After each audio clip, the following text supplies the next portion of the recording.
Mga idol, may tanggap tayong air fryer. Bali ang sira niyan, ayaw mag-start. Ay, lagyan natin ng time, start. Nag-error siya. Kasi naka-display lang sa kanya open. So sa ganitong problema, ay napindot ko off. Sa ganitong problema, may problema lang yan sa sensor or sa switch, sa door switch. Ito daw kasi may history ng bagsak. Itong mismong basket na bagsak daw. So gagawin natin dyan, ito i-adjust lang natin to. Bali ito lang yung i-adjust natin dyan. Paakyat na ganyan. Yan.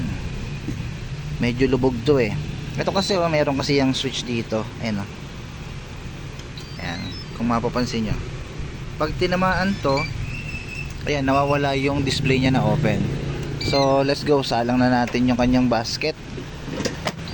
Ayan. Gumagana na yung switch niya rito. Lagyan natin ng oras. Tapos lagyan natin ng temperature. Then start.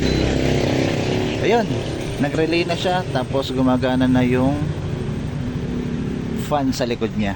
Okay na siya.